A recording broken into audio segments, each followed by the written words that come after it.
What if I told you the next global conflict won't be fought on a battlefield at all? What if it's something far more insidious, far more destructive, and something we might not even notice until it's too late? The world feels more uncertain than ever, doesn't it? To really understand what's going on, we need to rewind the clock a little bit.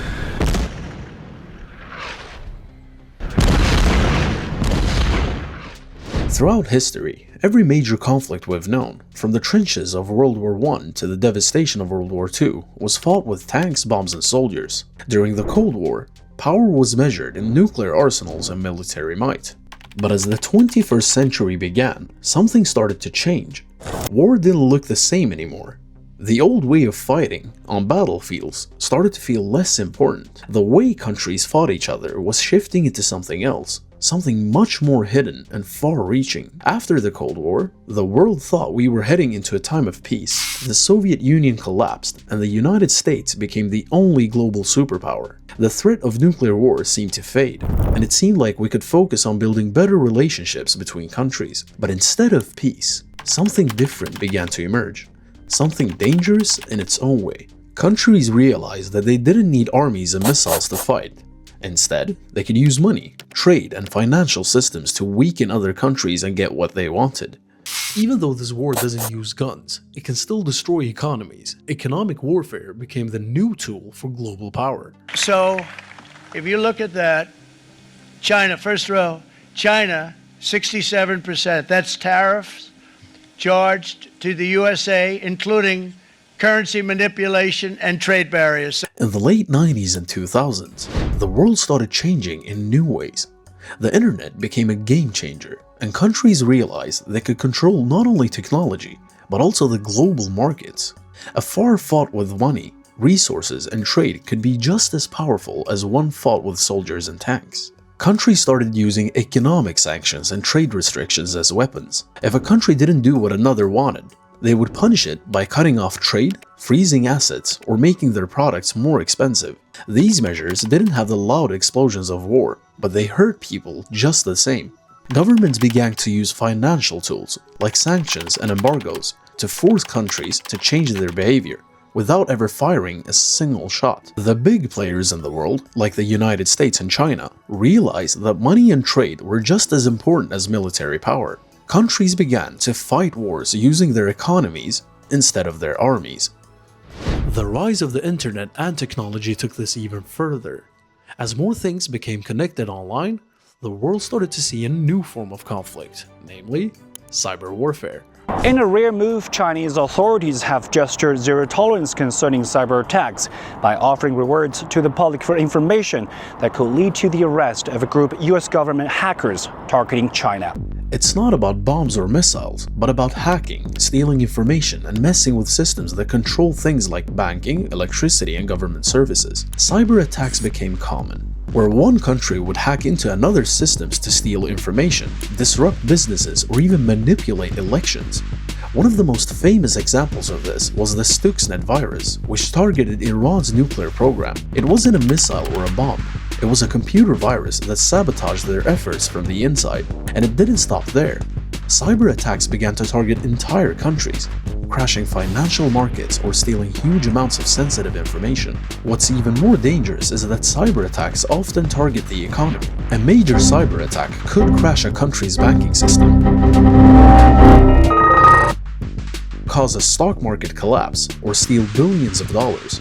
These attacks can happen without anyone knowing, and by the time the damage is done, it might already be too late. Today, we're witnessing a new Cold War, but it's not about nuclear bombs or soldiers, but rather, it's an economic battle between China and the United States.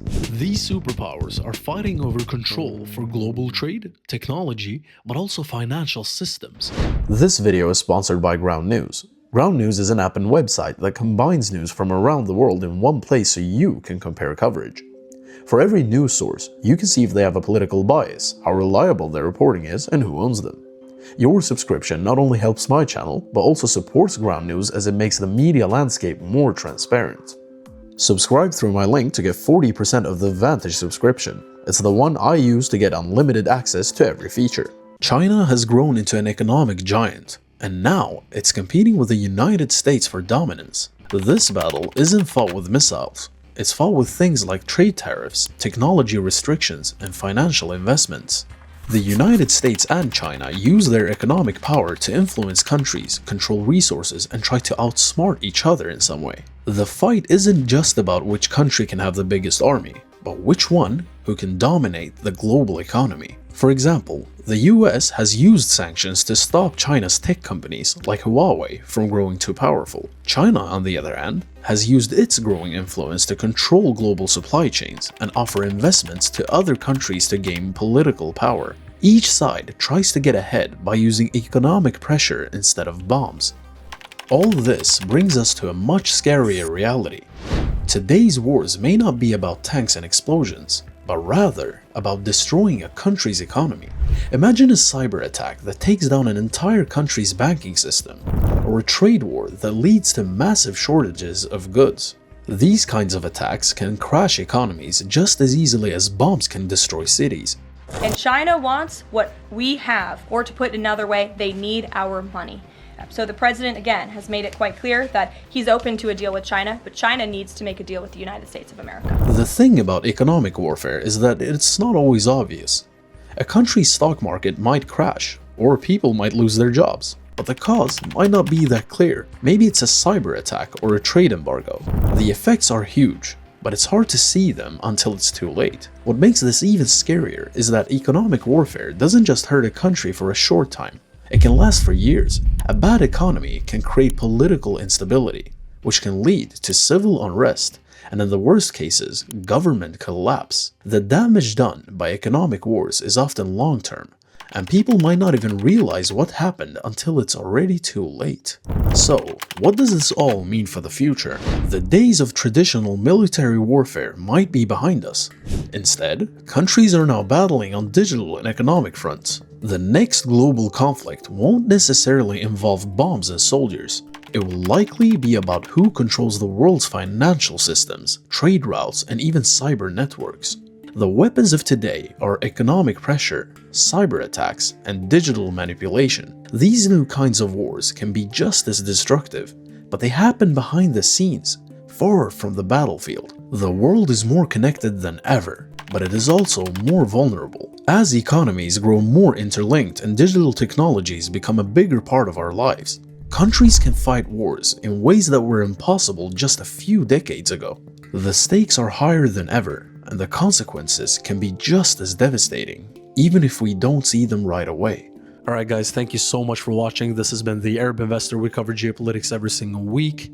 If you want to learn more about China and the US and kind of their economic war with each other, check this video to the right of your screen now so that you always stay ahead. Subscribe if you haven't already. You always stay ahead if you subscribe, because I upload every 1.5 weeks, but I will try to upload every single week. I'm taking my master's degree in a while, so I mean, I need to prioritize that. Only 2 months left, and I don't know. Thank you for your patience. With that said, I wish you a good day. Take care of yourselves, and bye. Thank you.